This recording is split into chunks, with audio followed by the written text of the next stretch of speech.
Hello friends, मैं रमन सिंह स्वागत करता हूं आपका आज की हमारी इस वीडियो में। आज हम अपने इस वीडियो में वृक्षों से संबंधित, उनके बचाव संबंधित जो आंदोलन है उनके बारे में पढ़ेंगे और हम जानेंगे कि किस तरीके से भारत में वृक्ष बचाओ जो आंदोलन है वह तेजी से आगे बढ़े और इन्होंने एक व्यापक रूप लिया और एक बड़े स्तर पर वृक्षों को बचाने का काम भी किया।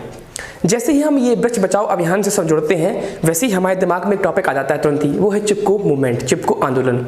किस तरीके से वहाँ स्थायी लोगों ने पेड़ों से चिपक करके उनको बचाया था, लेकिन इसका इतिहास थोड़ा पुराना है। अचानक हुआ क्या था कि जो सरकारें हैं इन्होंने अपने फ़ायदे के लिए या जो उद्योगपति हैं उन्होंने अपने फ़ायदे के लिए जो वन है वहाँ से स्थानीय लोगों को निर्वासित कर दिया और जो वन संपदा है उसकी लूट खसूट स्टार्ट कर दी।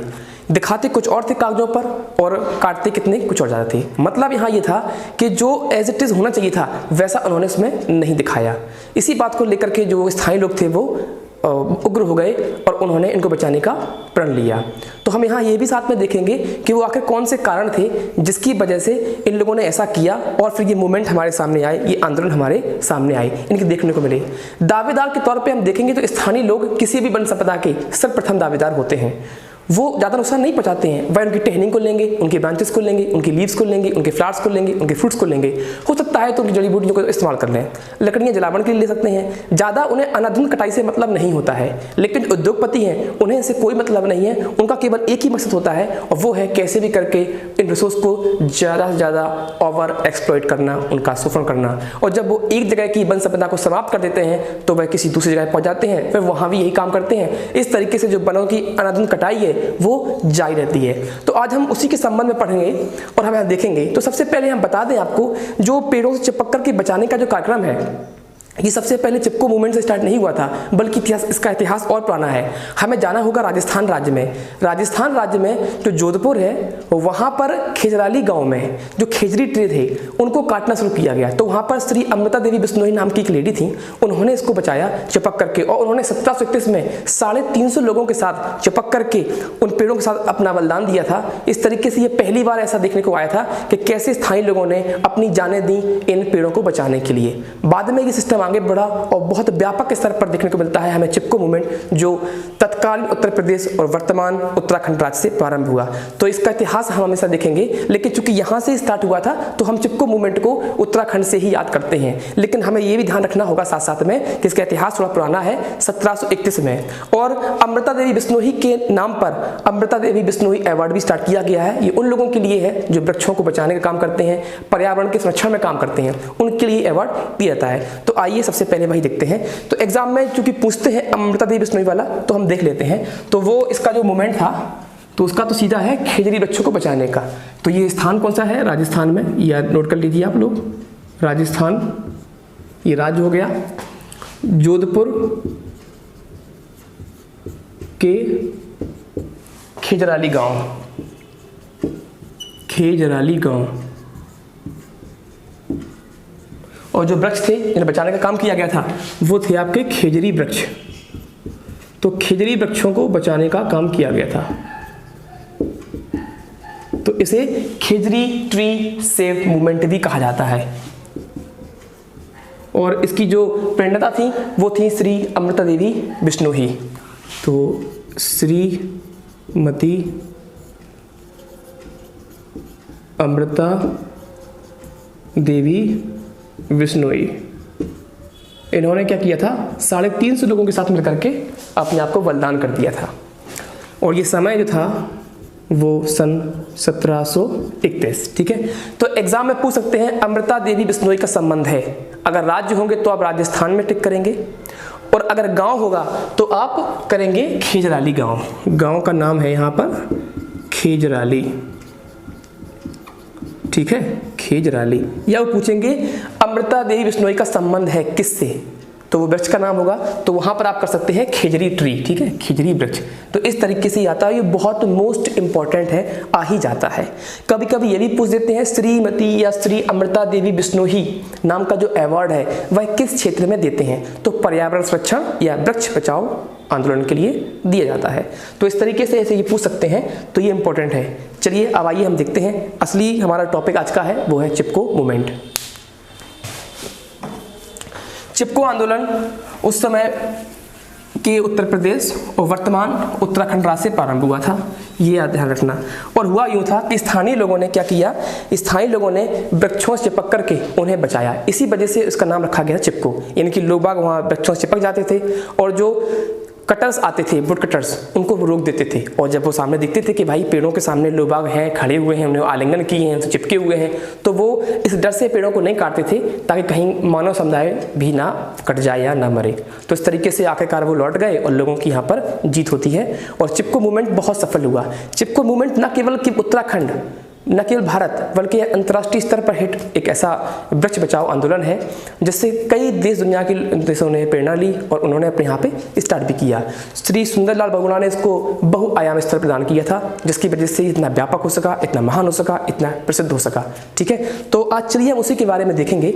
चिपको मूवमेंट अब हम जब देखते हैं तो उत्तराखंड राज्य में है, लेकिन जब ये स्टार्ट हुआ था तो वर्तमान उत्तराखंड तत्कालीन समय का उत्तर प्रदेश था। तो इसमें एग्जाम में कभी कभी वो राज्य पूछ देते हैं, कभी इसका टाइम पूछ देते हैं, तो कभी पूछ देते हैं कहाँ से। तो मैं आपको बता दूं कि जो चिपको मूवमेंट है आपका, वह उत्तराखंड राज्य के चमोली जिले के रैनी नामक गांव में एक गोपेश्वर नामक स्थान है, गोपेश्वर, वहां से स्टार्ट हुआ था।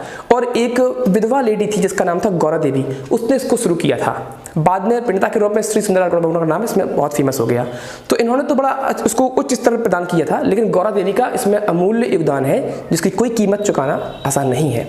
साथ साथ में इसका टाइम है वो 1972 से 1973 के बीच में रहा था।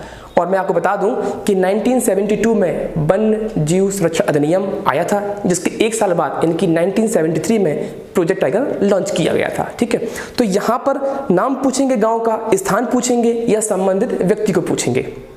और लोग करते क्या थे, पेड़ों से चिपक करके उन्हें बचाते थे, उनको बचाने का काम करते थे। तो चलिए फिर स्टार्ट करते हैं। तो आज का जो हमारा टॉपिक है वो है चिपको आंदोलन या चिपको मूवमेंट, इंग्लिश में हम लोग इसको बोलेंगे। ठीक है, चिपको मूवमेंट।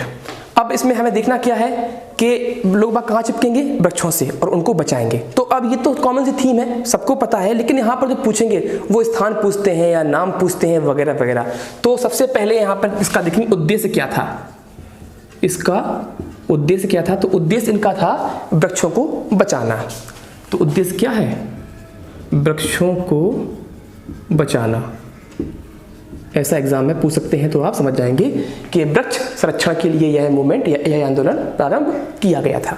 ठीक है, इसके बाद पूछ सकते हैं आपसे कि राज्य, तो भाई वर्तमान समय में तो वो कौन सा है, उत्तराखंड, पहले का था उत्तर प्रदेश। तो अब हम यहाँ पर देखेंगे तो राज्य है वो उत्तराखंड ही आएगा आपका, उत्तराखंड। ठीक है, उसके बाद जिला पूछ सकते हैं, तो इसका जो जिला है वो आ गया आपका चमोली, चमोली जिला। गांव पूछेंगे तो गांव बहुत इंपॉर्टेंट है, मैं आपको बता दूं यहाँ पर। तो जो गांव है वो है रैनी नामक गांव। गांव का नाम क्या है, रैनी, मोस्ट इंपॉर्टेंट है, लर्न कर लीजिए, नोट कर लीजिए, याद कर लीजिए। इसके बाद पूछ सकते हैं स्थान कौन सा था, यानी कि उस गांव में कहाँ से स्टार्ट हुआ था। तो उस गांव में जो है गोपेश्वर नामक स्थान था। तो ये भी पूछा गया, यूपीएससी लेवल में पूछा गया है ये क्वेश्चन। तो वो हो गया आपका गोपेश्वर नामक स्थान। ठीक है, गोपेश्वर नामक स्थान। टाइम पूछेंगे तो जो समयावधि इसकी है ना, वो समय जो है वो 1972 से 73, या अगर एग्जाम में डायरेक्ट आ जाए 1973 तो आप वहाँ पर टिक कर सकते हैं, यानी कि 1973। ठीक है, तो यहाँ से भी आप लर्न रखेंगे। इसके जो प्रणेता है तो प्रारंभकर्ता के रूप में गौरा देवी आएंगे। तो जो प्रारंभकर्ता है इसके, उसमें नाम आ जाएगा गौरा देवी का। वो स्थानीय लेडी थी, विधवा लेडी थी, उसने स्टार्ट किया था, तो वो हो गई गौरा देवी। इनका नाम बड़ा फेमस है, ये आप लोग लर्न रखना, क्योंकि ज़्यादातर लोगों को पता नहीं होता है। श्री सुंदरलाल बहुगुणा के रूप में ही हम जानते हैं कि इन्होंने ही इस आंदोलन को इतना महान बनाया।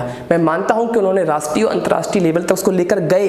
ये वही सुंदरलाल बहुगुणा है जो टिहरी बांध आंदोलन से भी जुड़े रहे हैं, तो इनका संबंध वहाँ से भी देखने को मिलता है। तो ये प्रारंभकर्ता गौरा देवी है, और प्रणेता के रूप में हम ले लेंगे तो ये प्रणेता है इसके, वो आपके फिर आ जाएंगे श्री सुंदरलाल बहुगुणा। तो ये हो गए श्री सुंदर लाल बहुगुणा। और यही वो आंदोलन है जो राष्ट्रीय और अंतर्राष्ट्रीय स्तर पर व्यापक रूप से बहुत ज़्यादा हिट हुआ, बहुत ज़्यादा सफल आंदोलन में गिना जाता है।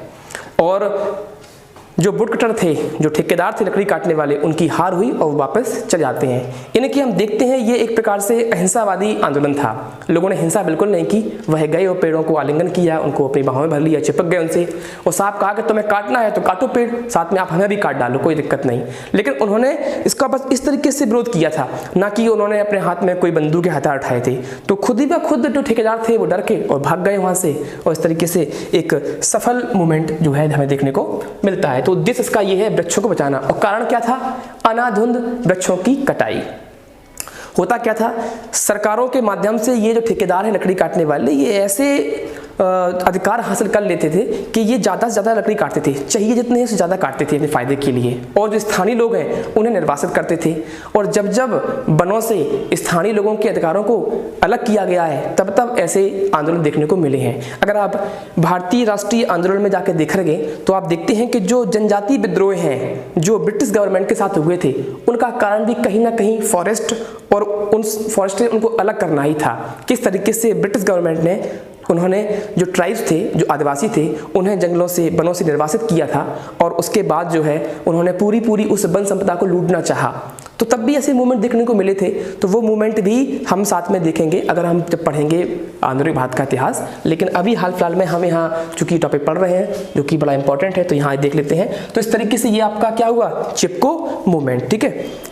और अब हम चिपको मूवमेंट से ही जुड़ा हुआ एक और आंदोलन देखेंगे, क्योंकि ये कहाँ का था, उत्तर भारत का था। जब भी आपसे पूछे चिपको आंदोलन का जो क्षेत्र था प्रारंभ में, तो वो कौन सा हो गया, उत्तर भारत। बाद में ये अलग अलग नामों से जाना गया अलग अलग क्षेत्रों में, तो ये उत्तर भारत के लिए था, ठीक है, या उत्तर भारत से संबंधित है चिपको।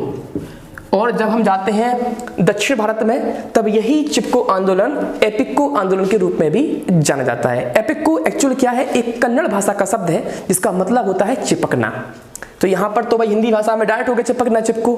और जो एपिक्को है वो कन्नड़ भाषा का शब्द है जिसका मतलब क्या होता है, चिपकना। तो साउथ में पेड़ों से चिपक करके उन्हें बचाने का जो आंदोलन प्रारंभ हुआ था, उसे हम एपिक्को आंदोलन के नाम से जानते हैं। तो आइए अब हम देखते हैं एपिक्को आंदोलन, ठीक है। दोनों की जो थीम है वो सेम है, चिपको की और एपिक्को को।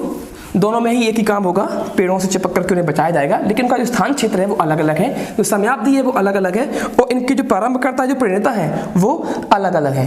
तो आइए हम देखते हैं एपिक्को आंदोलन। ये भी काफ़ी इंपॉर्टेंट है, एग्जाम में आ जाता है। मैं आपको जो भी यहाँ बता रहा हूँ, समझा रहा हूँ, वो सब इंपॉर्टेंट ही है, और मैं उम्मीद करता हूँ कि एग्जाम में आए और आप सफल हों, तो मुझे ज़्यादा अच्छा लगेगा, मुझे खुशी होगी। तो एपिक्को आंदोलन, इसका भी जो उद्देश्य है, यानी कि जो इसका एम है वो भी सेम ही था, वो है वृक्षों को बचाना, वृक्षों को बचाना, ठीक है। और ये कहाँ के लिए, साउथ इंडिया का है, यानी कि दक्षिण भारत से संबंधित है। ये आपका दक्षिण भारत संबंधित है। एपिक्को का मतलब होता है चिपकना, ठीक है। एपिक्को किस भाषा का शब्द है, ये कन्नड़ भाषा का शब्द है, इसको आप तैयार रखें। इसकी हम समयावधि की बात करें तो इसका जो समय है वो है 1983। अगर हम राज्य की बात करें तो यह कर्नाटक राज्य से प्रारंभ हुआ था। तो जो राज्य है वह आपका है कर्नाटक। कर्नाटक के जो है उत्तर पश्चिम भाग में स्टार्ट हुआ था कर्नाटक, ठीक। इसके जो प्रणेता हैं वो आपको मिलेंगे श्री पांडुरंग हेगड़े। तो इनका नाम इससे जुड़ा देखने को मिलेगा, श्री पांडुरंग हेगड़े। एग्जाम में हेगड़े जी पर क्वेश्चन आ सकता है, तो श्री पांडुरंग हेगड़े इसके क्या हो गए, प्रणेता हो गए हैं। और इसके साथ साथ इस जो एपिक्को आंदोलन है इसका नारा बहुत पूछ देते हैं। तो इसका जो नारा था वो हम देखते हैं। इनका एक ही नारा था, वो ये था, बचाओ, बढ़ाओ और काम में लाओ। तो जो नारा है वो नोट कर लीजिए, वो है बचाओ, बढ़ाओ और काम में लाओ। अब यहाँ जो नारे के संबंध में जो बात हो रही है वह वृक्षों से संबंध है, ठीक है। इसकी भाषा में, इनकी जो भाषा थी कन्नड़, उसमें से बोलते थे उलिसु, बेलेसु, मतु, बलेसु। उसका हिंदी मतलब होता है बचाओ, बढ़ाओ और काम में लाओ। उलिसु, बेलेसु, मतु, बलिसु, ये कन्नड़ भाषा में था। ठीक है, और इसके साथ साथ इसका जो गांव है वो गांव भी कभी कभी पूछ देते हैं, तो सलकानी गांव था, वहां से ये स्टार्ट होता है। और मैं बता दूं आपको, आपकी नॉलेज के लिए, यह लगातार 38 दिन तक चलने वाला आंदोलन था और यह भी गांधीवादी था, यानी कि अहिंसा के पथ पर चलने वाला था। और ये जो स्टार्ट हुआ था, इसके पीछे केवल एक कारण था, स्थानीय लोगों को ये बताया जाता था कि ये जो कागज है, सॉरी ये जो पेड़ है, उनको हम ले जाते हैं और वुड कटिंग करते हैं, डिफरेंट कामों में इस्तेमाल करते हैं। लेकिन लोगों को जो बताया गया, उन्हें पता लगा कि कागजों पर एक्चुअली ये वुड कटर दिखाते थे कि प्रति एकड़ केवल 2 ही हम पेड़ काटते हैं, जबकि काटते बहुत ज्यादा थे। जब लोगों को ये बात पता लगी कि दिखाते 2 हैं और काटते ढेर सारे हैं, तब जाकर के इस आंदोलन का सूत्रपात हुआ था। और ये बड़े शांतिपूर्ण तरीके से किया, लगातार 38 दिन तक चला। स्थानीय सरकार झुक गई उनके सामने और वुड कटर जो ठेकेदार थे वो वहां से भाग खड़े हुए। और ये भी लोग एक ही काम करते थे, पेड़ों को आलिंगन में करते थे, चिपकते थे उनसे और उन्हें बचा लेते थे। इस तरीके से भारत में, उत्तर भारत और दक्षिण भारत में, ये चिपको और एपिको नाम के 2 बहुत बड़े वृक्ष बचाओ आंदोलन देखे गए हैं और जिन्हें हम आज पढ़ते हैं। और इनसे एग्जाम में बहुत पूछते हैं, इनकी समयावधि, इनके प्रणेता, इनका गांव, इनका नारा या इनका उद्देश्य बहुत पूछते हैं, या वो संबंध के रूप में पूछ देते हैं, किसका किससे संबंध है। तो अगर आपने इसको अच्छे से पढ़ रखा है तो मैं उम्मीद करता हूं कि आपको अच्छे समझ में आ गया होगा। अगर आपकी वीडियो अच्छी लगी है तो बस वही है, लाइक करें, शेयर करें और खूब से खूब ज़्यादा देखें और नोट करते जाइए। बहुत बहुत शुक्रिया।